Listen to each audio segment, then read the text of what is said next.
Hey guys, welcome back to some more Majora's Mask. And it's springtime. Let's go past the winter, go into the spring season, and do some stuff in the mountains. We got a lot to do now that it's spring. Yeah, a lot has opened up. We couldn't grow crops. We only had to mine. Oh wait, that's Stardew Valley. I'm sorry. That's how I feel about mining. See, even the Goron was like, "Oh no, no, no, no, no! I'm out of here." It was literally like half a foot deep, and he can't swim. Come on, man. You made it that time. Thought you did it again for a second there. It's so easy to accidentally hit something and then just bounce off to the side and die.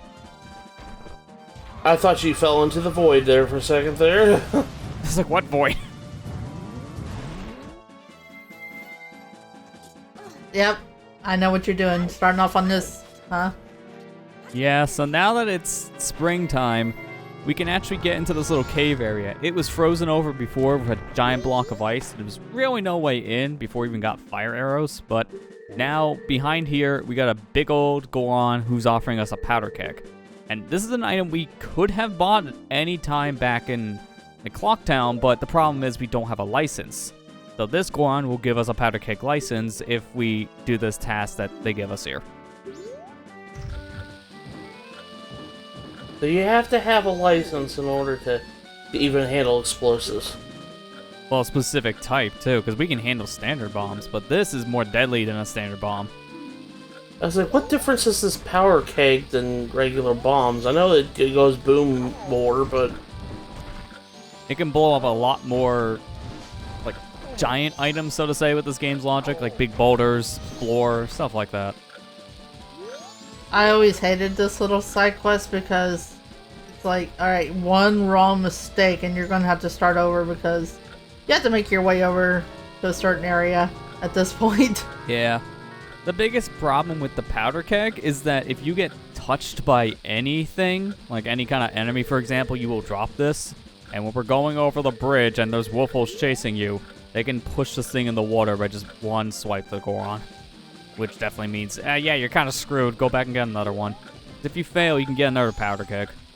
You get an unlimited supply. Also, the bridge's hitboxes are very wonky, so you can just, like, slightly walk off, and it counts as a slope. Freaking wolf. Ow!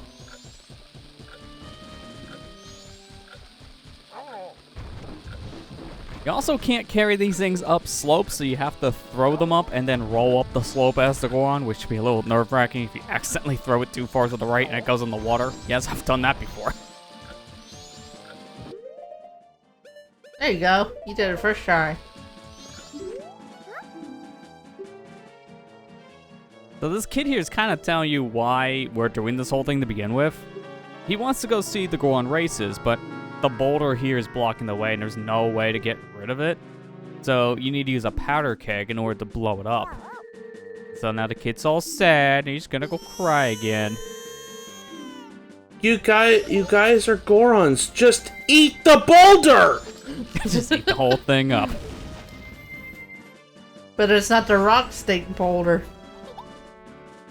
Oh. It's too big. My diet doesn't allow that much rock in my own fiber. I'll be in the bathroom all week if I eat that. Also, what's his, like, walking animation? It's a weird waddle. Da-da-da-da-da-da. And he's like slightly lean too when he waddles.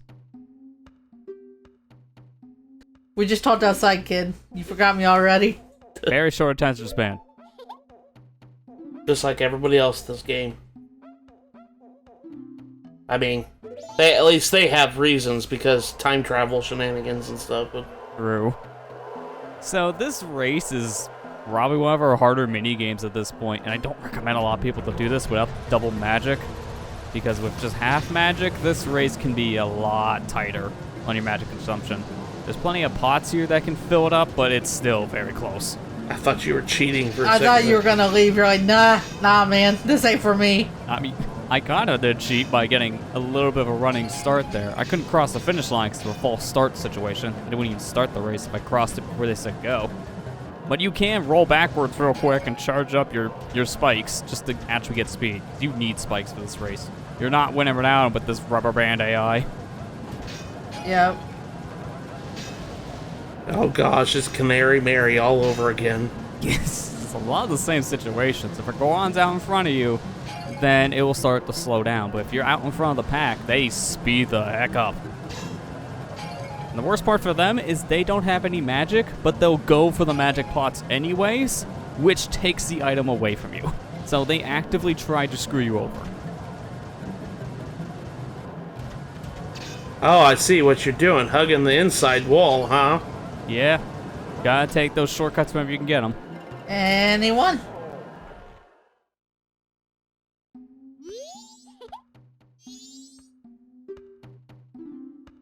I knew you were the fastest, Sonic the Hedgehog. I'm glad you got first place, because if you didn't, I wouldn't have my allowance for the week. I bet it all on Darmani. Oh gosh. Teaching this kid early, huh? Yeah, exactly. Don't take him to the horse races. Don't even tell him there is a horse race. He might want to go. Yeah, that'd be even worse. So, we got ourselves another bottle, and we got our gold dust, so we can upgrade our sword here again. But I'm gonna hold off for a minute, just because we need to go get that license. We completed the powder keg thing, so I'm gonna go back and actually tell that big Goron, hey, we did it. Now, can I have my powder keg license, please? I did it. Look at me, I did it. Sure, there's gonna be like 1,000 rupees to pay for it as well. Oh, crap, I don't even have that many. Too bad. There's no ATMs in this world. I gotta go all the way back to the terminal and come back in payments of 200. We all got 3 days, man.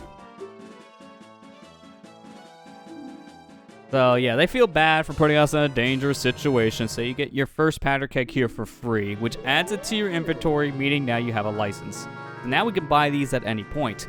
This guy can sell you one for 100 rupees, but there's a guy back in Clocktown that sells you powder kegs for 50, so yeah, we're never seeing this guy again. Here, you can have your freebie back. I don't want it.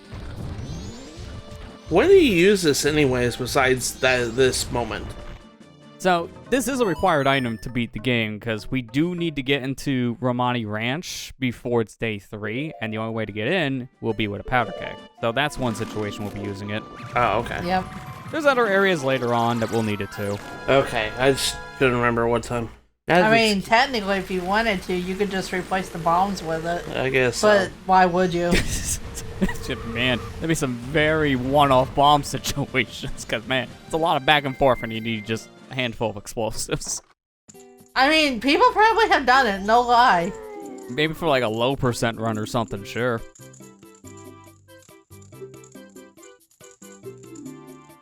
So we were told before when we upgrade our sword, it could be upgraded again, making it a more permanent upgrade, but we needed gold dust. Now we got it, so here you go. Upgrade my sword, please. Please upgrade my sword so it doesn't have more than 20 hits. Yes. Yeah, exactly. I don't even know how many hits are left at this point. Because the major problem I have with Razor Sword is that it can downgrade after 100 hits, but they don't really tell you how many hits you got left. You gotta keep a mental tally, which is really hard to do. Day 3. So yeah, we're not waiting that one out the whole time. We're just going ahead because we're a Time Lord. So let's get our new sword, the Gilded Sword. This is our final upgrade to our base sword weapon, so now it's the strongest it can be. And also, it doesn't break, which is great. Also, like, he doesn't question where you got the gold dust. He's just like, okay, cool, here you go. Yeah, really. It's like, oh, gold dust. This is the rare stuff. That's fine. I'll take it. How'd you get this? I've only ever seen this on the dark web. How did you get this, kid? Gold dust is on the dark web now, apparently? I guess. I went to Termina eBay. Apparently. Can I just make a mention that underneath that house are red rocks, and I think those are the only red rocks in the whole game. So this is the one time you're gonna see Goron being able to break those. He's the only one who can. Red rocks were a thing in Ocarina of Time all over the place. You needed a weapon called a Megaton Hammer. There were plans to put the Megaton Hammer in this game, but with the Goron punch, they just decided to kind of fuse the ability into his punch instead. I think that was gonna be a planned item just for Goron, but that got scrapped. Because of it, you don't see any red rocks anymore. Just here. Also, about those frogs. You're not gonna do that for a little while still. Yeah, we're not going to see those until our next cycle. Because we already know about at least a handful of them. Like, we've seen the one in Clock Town, and we definitely know about the one in Woodfall Temple. But there's still another frog we haven't gotten to yet, and we won't for quite a while.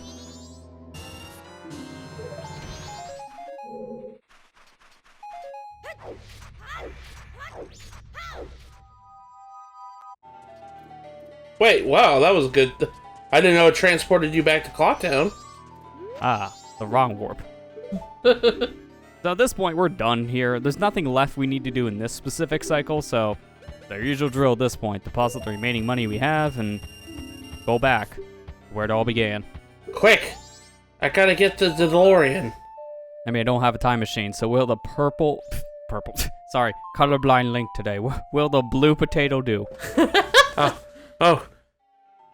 I mean, it might be purple. You just don't know. Man, my TV tinting got a little harsh. Now it's a purple ocarina. Link, you gotta go back to 1985. I know that's when the first game came out, but come on, man. No, too far back. Too far back.